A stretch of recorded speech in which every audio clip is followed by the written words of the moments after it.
Hey, what's up? It's me, Mr. Airon here, the cool dude here. Welcome back to the second channel again. So today we're gonna be in this history topic. I'm gonna be telling you guys all about the War of 1812, otherwise known as one of the Americas, another one of the Forgotten Wars, which is another basically also known as to be as the Second War for Independence, which is also between other conflict between the United States and also with Great Britain again, but it was also fought into basically in British Canada, with the British also allying with also many of the Native Americans. And so, but before we get into this video, if you guys haven't, and before we get in, be sure to hit the like, subscribe to my channel if you're new. Don't forget to comment and turn on that bell notifications. That way you get notified by every video that I'll be posting in the channel. And if you guys seen maybe probably like maybe last video where I did about the final part about the American Revolutionary War, well, in last video we basically talked about also about like basically over British impressments of basically of British soldiers like trying to impress many of American sailors and to become British persons and basically to members of the part of the British Royal Navy. And that's why the Americans decided to sign the Jay's Treaty, which basically tried to stop Britain for basically to steal and kidnap and impress many of their American sailors here, and rely of good trade, doing some good trade, and basically try to gain good relations with Great Britain, which also angered the French here because like basically France was not happy of the U.S. Basically that they just signed a peace treaty with the British here since they were like they were allies during back of the American Revolutionary War. And and they decided it was led to the XYZ affair, in which members such as John Adams and John Jay basically went to the French diplomats like Talleyrand, and John and Adams then referred to for the first three of the French officials, like the politicians, known as the XYZ, and that since it was named the XYZ affair because of the over political debates and like basically their relations to not get any well, and like basically they could not get it over through agreements, and they broke the lines of relations with France here, and because this is when he's also during that time that Great Britain was also at war with France, and since also with this into during around the Napoleonic Wars. Anyways, so let's get through this presentation. Alright, so let's get started of what caused the start of the War of 1812. So, the War of 1812 was basically the conflict between the United States and Great Britain, and as I mentioned before, and it was sparked like a competition of factors such as like the interference with American trade and also impressment that I mentioned to be members to join into the British Royal Navy, and that additionally, American desire for traditional expansion, including Canada, and desire for territorial expansion, including Canada and the British support for the Native American tribes on the frontier, also contributed into the war. Because I mentioned, like, also another word worth mentioning is also like that he basically that they mentioned also about like that after the Jay's Treaty of 1794, that the British later disagreed and like later ignored the treaty, and because they basically like wanted to keep impressing a lot more many American sailors so that they could join the British Royal Navy, which caused sentence to America. That's why they then started the War of 1812. So let's continue going forward. All right, so let's talk about fourth President James Madison. So, to those who do not know who James Madison, who this guy really is, he's basically one of like the founding fathers who basically after like the American Revolutionary War, he was like basically given the nickname Father of the Constitution because he was the guy, one of the founding fathers who written down over to the American Constitution, which basically included like the three branches of government, one being the legislative, then being the executive, and finally the judicial branch here, because it be the establishment of the fundamental government and strong power, and basically also like basically, but there was also conflicts between like the Federalists and Anti-Federalists who believed that like they between competition that they wanted to basically have a strong federal government, while the others basically wanted to limit the powers of government and be able to give all the rights rights to many people,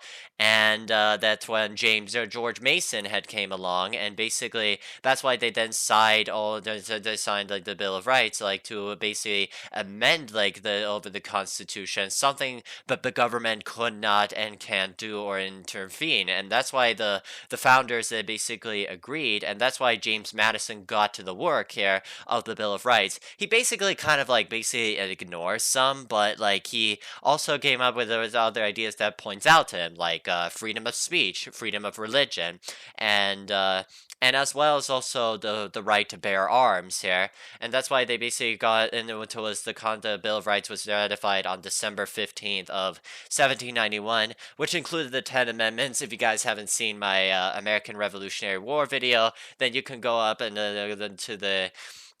or to that note under the video, or I put a link in the description down below.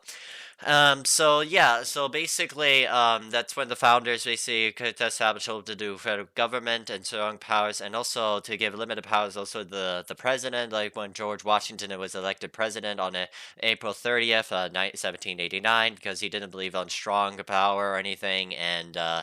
when he was for deal as his first president,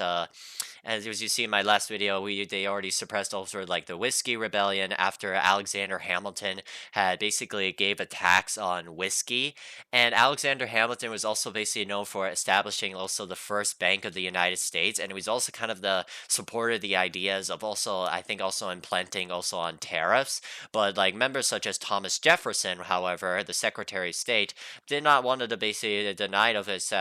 bankers of like the ideas over federal government, but he wasn't happy also about the Constitution because of problems of big government that gave thinking that they gave away too much power. But then he then agreed also when they said by the time that they established over the Bill of Rights here, and that's why they gave rights, and they also collected money and also taxes and everything. And it was also during that around that time when they also elected through the going process over the electoral college that was given to the electors, and to give it with the new votes, and it was basically to the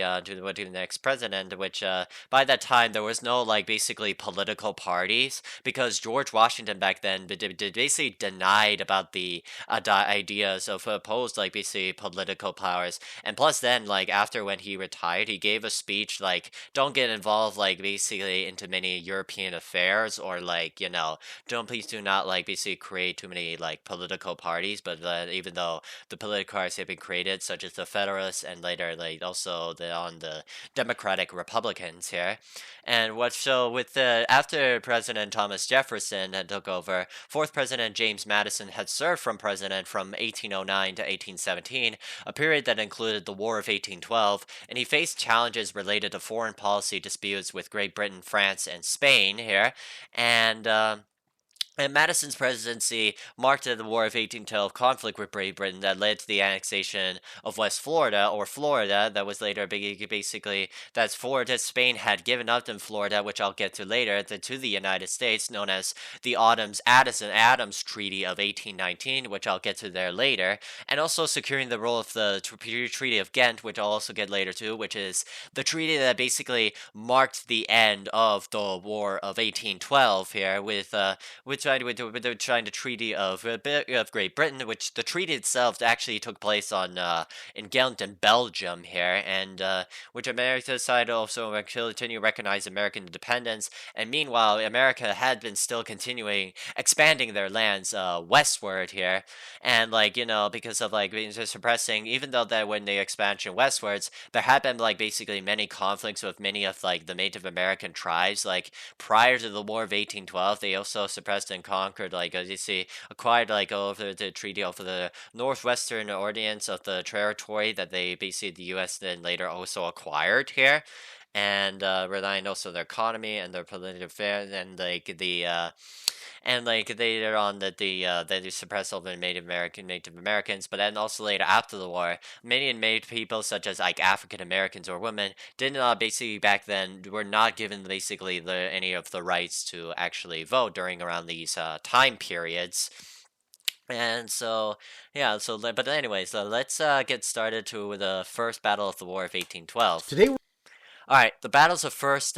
battle of Sackett's Harbor. So the Sackett's Harbor took place in New York on July 19th, 1812. It was the battle that is considered the first major engagement of the War of 1812 between the United States and the British Empire. During the battle, American forces defended the village and its important shipbuilding yard against British naval attack, and the Americans successfully repelled the British attacks and preventing from capturing the vital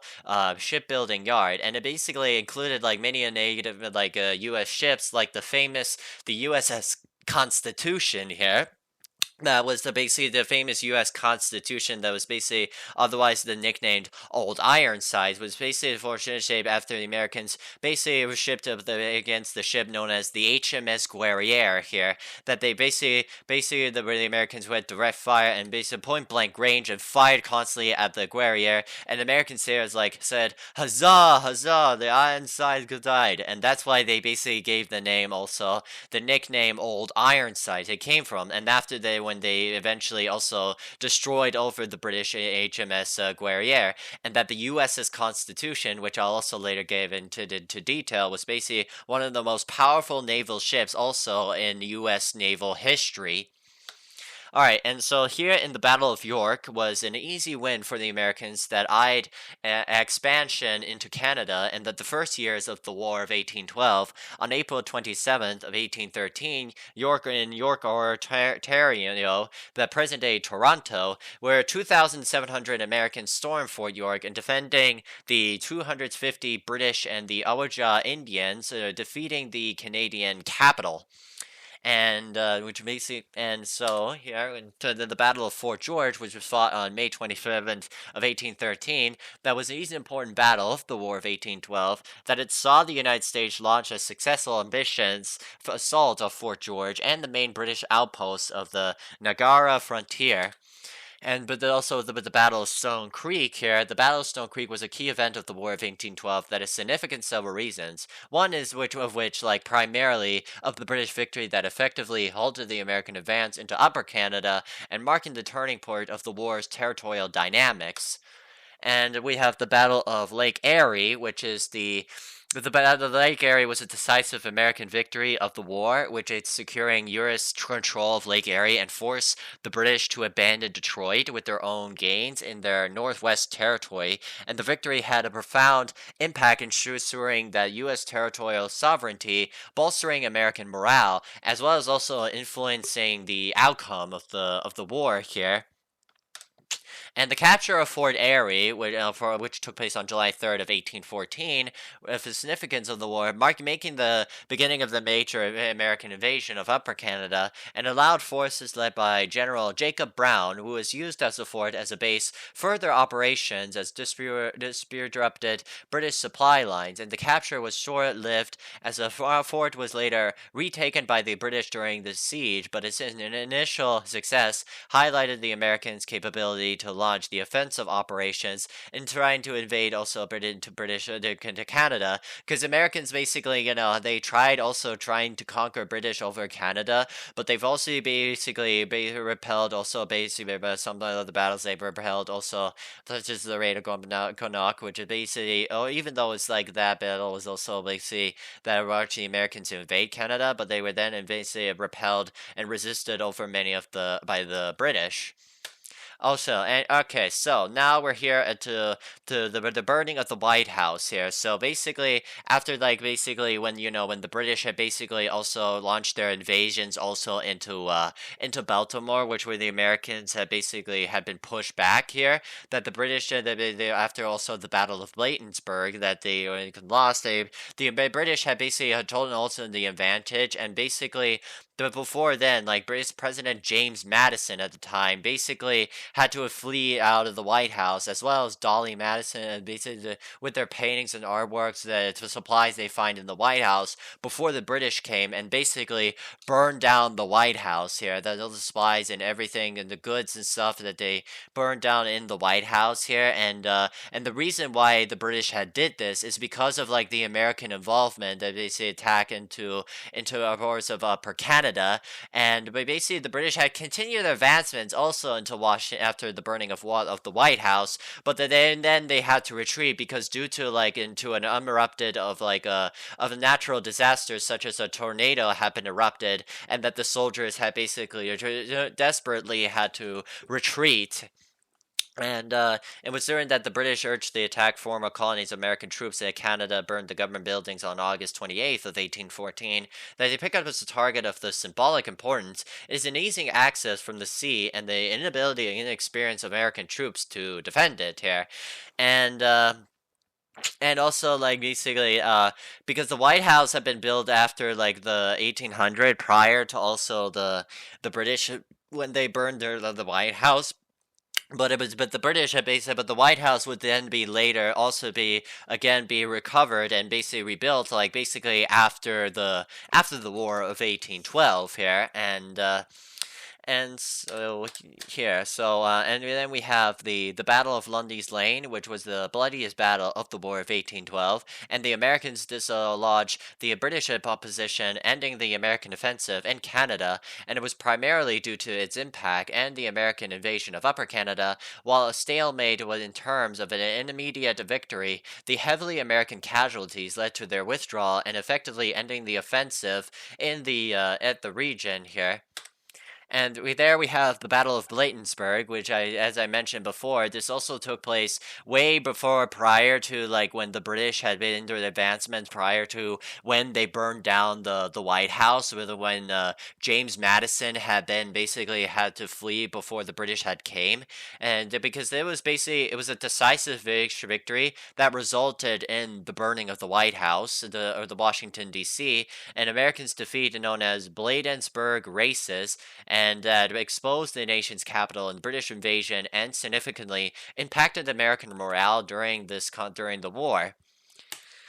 And the Battle of Bladensburg, also known as Lake Champlain, which is also a key turning point of the War of 1812, marking the decisive American victory that ultimately contributed to the end of the conflict, and it stormed a major British invasion of the New York and boosted the American morale, and influencing the peace negotiations with the term of the Treaty of Ghent.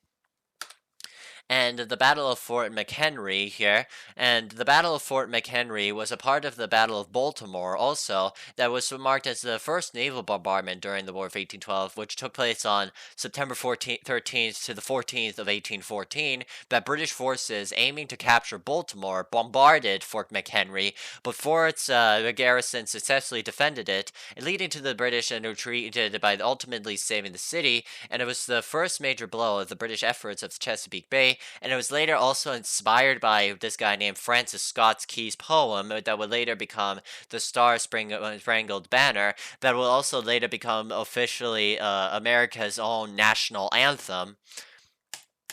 Alright, so then we have also we also have later after that, we have the Treaty of Ghent here that was signed on December 24th of 1814 that was officially ended the War of 1812 between the United States and Great Britain, and it restored the pre-war boundaries and relationships between essentially returning the states in quo ante bellum, and while it didn't resolve the issues led to the war and an impressment of seamen, it did establish the foundation for lasting peace between two nations, and it was signed in Ghent in Belgium, but this treaty wasn't officially but the war at that time wasn't officially over, not until President Leader General Andrew Jackson basically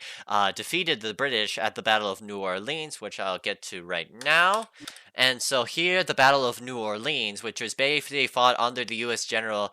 Andrew Jackson, who is thought through the British officially end of the War of 1812, was a significant victory over the United States, boosting their national morale, pride, and identity, and it helped to secure the nation's international recognition and cemented a hero in Andrew Jackson in January 8th of 1815, because basically after the British victory, the British loss at the and the British American victory at the Battle of New Orleans, that basically Andrew Jackson, that basically decisive American victory, and that Andrew Jackson was basically later become like was declared a national hero, and that's why many Americans had give him also always the nickname as Old Hickory. And Andrew Jackson would later also become later as the seventh president of the United States following the election of after the election of 1828, which is that's something later after what I will get to later. And yeah, so here, let's go to the next one. And so here I'm going to talk about also, like I mentioned before, about the most famous ship that was fought in the War of 1812, otherwise know it as the USS Constitution, otherwise given its nickname, Old Ironsides. It was first also fought in many wars. It was first also fought in the Quasi-War, which is basically like, like after the disagreement over the Americans and the French over the following the XYZ affair, that was basically an undeclared war between the United States and also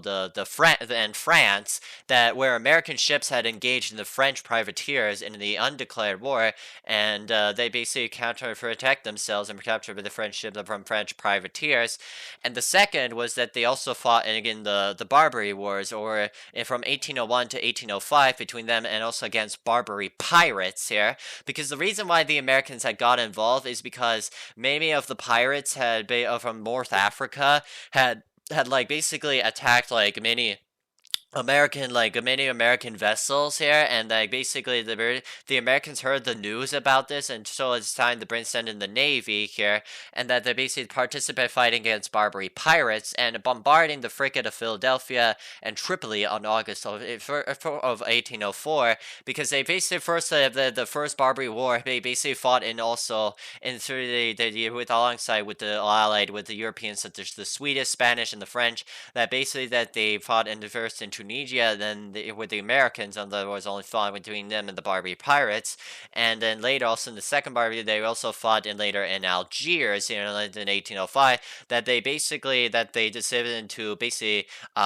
gave them the money and signed the treaties and the agreements here, or like basically face the consequences, and like but then the Barbary pirates they later agreed here, and the Barbary pirates later lose all their power and their money and the wealth here, and from being then they started to basically go to like basically decline here, and to like many of the European powers in the United States as basically the powers here, and also like later on in the 1830s, in the 19th century, the 1830s, like when the French had also conquered, also mainly colonized also through Algeria, which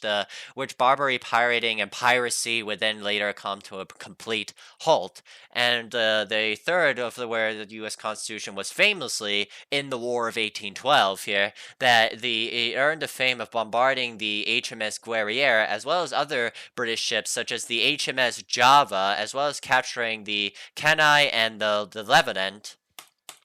Alright, so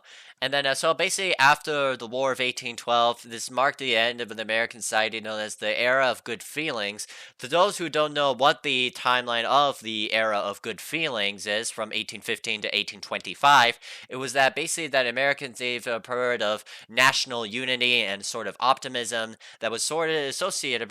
primarily associated with President James Monroe's 2 terms, and it marked the shift from partisan disputes from the first party system and the Federalist Party essentially fading from political irrelevance, the area fueled by the end of War of 1812, and its essential of national purpose here. But the era of good feelings didn't last though, as it lasted from 1825. This was mainly basically due to like basically political upheaval, and as well as also raising taxes, and as well as basically gaining over money, and also basically later on gaining over to the next election, which we'll get to later, is the election of 1824 here. Today All right, so and then here I'm gonna, but here before I'm gonna also talk about another election, the election of 1816, which is an election between the between James Monroe and the other guy named Rufus King, who the presidential elections was held in the United States from November 1st to December 4th of 1816. And here, the Democratic Republican, the ticket of the Secretary of State James Monroe and the Governor of New York Daniel D. Tompkins defeated the de facto Federalists combined and the U.S. Senator from New York, Rufus King. But the later, like, with the result of this election, it was later ending up that James Monroe would then later become the next president. It would then become the fifth president of the United States.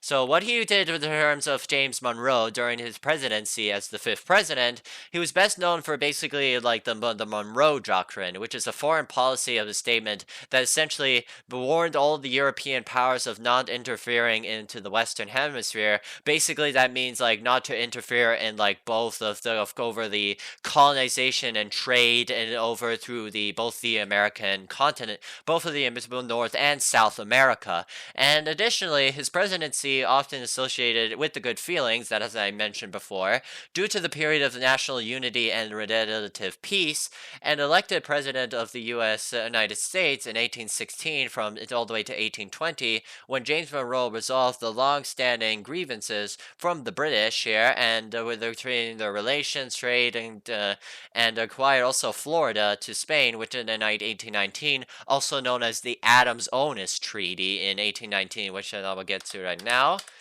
So the Adams-Onis Treaty, it was basically a transcontinental treaty, a treaty that was between the United States and Spain in 1819 that resolved the disputes over the territory and the boundaries in North America. The treaty primarily focuses on the acquisition of Florida by the United States and established the western boundary of Louisiana and purchases the return of Florida. The U.S. seceded the claims to also to Texas and other Spanish territory, because like with Texas, it had been part of also with the Mexican Empire here, and that basically, but after getting also when Mexico's president of Santa Anna had basically dissolved over to their constitution, given their all the rights, and basically over his political corruption, that many of the Texans wanted their rights and wanted to become an independent republic. That basically that the Texians had basically came up also on a revolt here and revolted against the Mexican government, resulted in battles such as like the famous battle of the Alamo, which basically the battle that basically is such as like men like Davy Crockett and Jane Bowie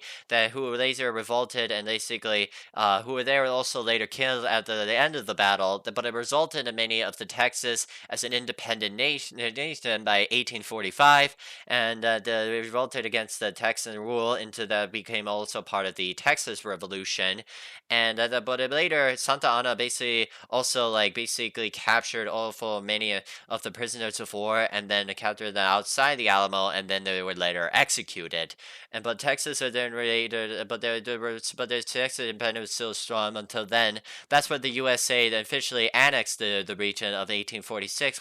but it later upset all the Mexicans, which I mentioned before, that they basically was meant to be part of Mexico and that their lands but later President James K. Polk had sent their troops into the border between the U.S. and borders of Mexico, in which the war had broke out, and then later which resulted in the Mexican-American War here, which then Mexico lost the war and then later acquired like many of the USA's western territories, thus following the Treaty of Guadalupe Hidalgo that they signed that it ceded all the western territories, which included later California, which then later gold was then discovered, which resulted in the gold rush of 1849. All right, so let's get to it. All right, so then here the Monroe Doctrine that I also had talked about during President James Monroe's presidency, that the European powers, according Monroe, were obligated to respect the Western Hemisphere as the United States sphere of interest. That President James Monroe's 1823 annual message to Congress contained that the Monroe Doctrine, which warned the European powers not to interfere the affairs of the Western Hemisphere. And I also pointed out also a video of these basically why the Europe to basically needs to obey the European doctrine, which is made by the YouTuber The History Matters. If you guys want to like check this video out, then I'll put the link in the description below. But I highly strongly still recommend you guys watching this video that I'm also presenting here in this presentation here. All right, so now we made it to the election of 1824. So, the election of 1824 was made. This election was made of the four candidates here. The first we have is Andrew Jackson, and then John Quincy Adams, and then we have Senator from Kentucky. We have Henry Clay here, and then finally from Georgia we have William H. Crawford, who is before when this election started. At the first, Henry Clay had basically was the first one to basically lose this the election. But when John Quincy Adams was elected to be the next president, he was then gained support towards Henry Clay, and that Henry Clay basically served as being both the senator and like the House of Representatives in the U.S. government. That basically he was given also a role for also an abolition of the overlying on all stuff like slavery. Basically, he was also a part of later events such as like the Missouri Compromise, which basically an agreement that Maine would become like a free state, whereas Missouri would then lead over into many as a slave state. But he also championed basic ideas of basically not allow slavery, and also not to like keep slavery from like being spread also into many Western expansion lands here. And that, but like basically he was on the losing side. But they were getting elections. Like Andrew Jackson got more votes, like 8, and like John Quincy Adams got 6, whereas like 7. But whereas like Crawford had only received about like 4 votes here. Even though Andrew Jackson had basically gotten more votes than John Quincy Adams did, but neither of these two had basically gotten the majority of the votes here, and that basically it was then brought into the House of Representatives here, which controversially they then picked John Quincy Adams. This is actually one of the only times that was basically the president to decide that they were not gaining over the most popular votes, as dedicated by the savage of the 12th Amendment into the U.S. Constitution, that John Quincy Adams was then later become the president here. But later Andrew Jackson's and his supporters were basically not happy about this, and they called this a corrupt bargain. That John Quincy Adams was elected after Henry Clay, who was the Speaker of the House, supported Adams, and this move was viewed as the corrupt bargain in which Jackson and his supporters, as Clay subsequently appointed Secretary of State as Adams administration here, and like basically and the corrupt order, but later also Andrew Jackson would get strong, and later he would also later be John Quincy Adams, also later in the 1824 election here, and so basically, and that he would later become president after John Quincy Adams here, and so now let's get to the next one. Today we're All right, so let's talk about the 76th president of the President John Quincy Adams. When John Quincy Adams became the president in March 4th of 1825, he was strongly supported national planning of use of national funds, and improved the transportation infrastructure, and also military standardization and integration of the Union, state militias, and foremost concern was during the Adams administration, when his presidency lasted until 1829,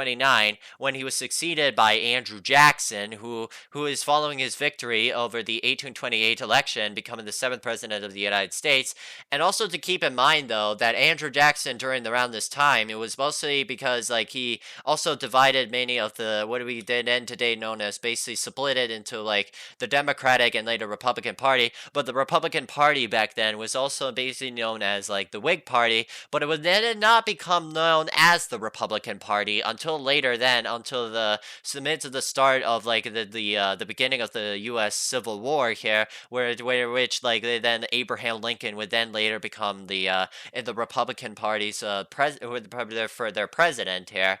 And so like basically John Quincy Adams, he was also basically known as like basically also known as the Amistad case, which to those who basically who do not know like what the Amistad is basically the Amistad is basically one of the like the Spanish like basically over like many of the slave ships that would bring many slaves into basically into Africa here, and that basically that got many slaves also in the American colonies as well as into slaves throughout the many of those are to the Caribbean here until they were then caught by the U.S. and here that the ships and that they basically and that John Quincy Adams had basically gone into a role here and basically he was even though he's not a abolitionist and he was starting to oppose like basically to support like basically freeing all of the all of the like basically free African American slaves here and through the ships and given their rights here and that they should not enslave them fear like to slave to talk through also the horrors that would have been resulted from the Amistad here that through the case here. And so, like, also worth mentioning, also like after like John Quincy Adams had after he became president, when Andrew Jackson had became the seventh president of the United States, he then also basically like signed like basically the Indian Removal Act, which basically based in of 1830, which basically he forced like many of his Native Americans to basically march to move the lands like basically to move westwards and move them also into reservations, and that Indian naval and an Indian like a removal process was also continued under the next president of Martin Van Buren. And so like basically Andrew Jackson was also basically known for also basically over his political corruption, also his war against like the second bank of the United States. So basically cut its funds here and like basically to like basically standardization into and also like lower because Andrew Jackson believed that the bank was becoming way too powerful, and so he just he thinks of that, and like basically he then wants to lower cuts of the banks here, and to the banks will commit corruption here, and whereas like basically Andrew Jackson's like election had only lasted until like had only lasted until like 1837, when he was resulted by his next president Martin Van Buren. And so yeah, this is exactly that is pretty much it of the whole video that I basically made here. And one also further thing that I wanted to mention also is that Andrew Jackson went on his Indian removal process. Some Native Americans had basically moved into and but others resisted, but then they were later suppressed by many of the Americans or the federal government they were still being forced to move westwards into Western territories and also yeah, and it was and the presidency was also for the policy and the other one, but yeah, but that's pretty much it for also to keep a note also about Andrew Jackson until he served as president until when he was got out of office of 1837 and then later was then succeeded by Martin Van Buren. But yeah, that's pretty much about it. I hope you guys later enjoyed the video, and I hope you guys did actually get to learn something new here, and yeah, and I hope you guys still enjoyed this presentation that I showed to you guys. And yeah, so if you guys want to see like more videos like this and more history videos, like more history content and all that stuff, then what are you waiting for? Please be sure to hit the like button, subscribe to my channel if you're new. Don't forget to comment, and don't forget to hit that bell notification. That way you get notified by every video that I'll be posting in this channel. And yeah, I'll pretty much see you guys in my next video. So Mr. Airon's out. Peace.